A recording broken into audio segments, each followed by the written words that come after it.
Good morning. Back in secondary school, I had a friend. Let's call him Adamu. He was a rich kid. His dad was the CEO of a large multinational, and he came to school at the beginning of each term in two large Nissan patrols, one to carry him, the other to carry his chop boxes. Yes, I said chop boxes. Adamu never ate in the dining hall. He never ran out of food either. He would simply send a message home when one of his chop boxes was getting empty, and a fully stocked one would be placed on a Nissan patrol and sent over to him from Accra. Now, most of the time, Adamu was a cool guy. Great company, told funny stories, and wasn't too hesitant to splash some of his money on those he liked.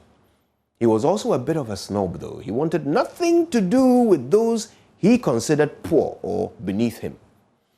Poor boys were almost not human to him. He couldn't bear kids from Cape Coast, for example.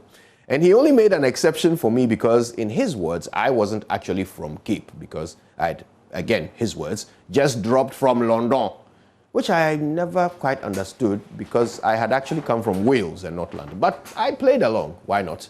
The boy's shito had the largest chunks of meat in it. Anyway, life was good for Adamu until in Form 3 his father died and everything changed. Adamu was sent home to be with his family, and he didn't come back for the rest of the term. At the start of the next term, Adamu came to school in a taxi.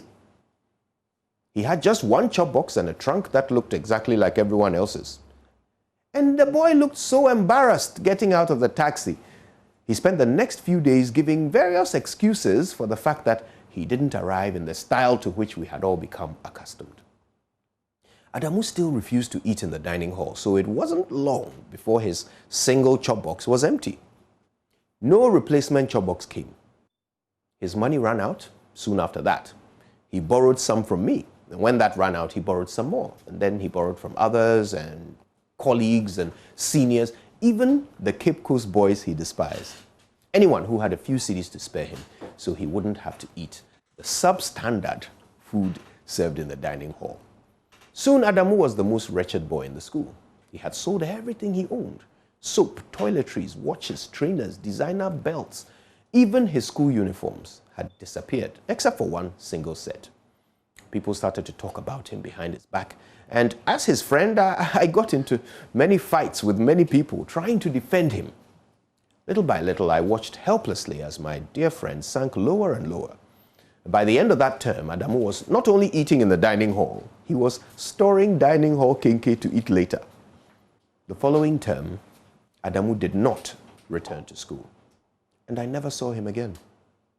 So why am I telling you this? Well, it's because Ghana has just voted 123 new MPs into Parliament, which means the same number of MPs have been kicked out by the voters. After several years of flying first class, sleeping in five-star hotels, riding in 4x4 motorcades, eating in the best restaurants, and never letting little things like who is paying the bill ever concern them, that all comes to an abrupt end from now. Now, I saw Adamu struggle, and I know how difficult it is to fall from grace. I mean, you're going to find it very difficult to give up the first-class lifestyle.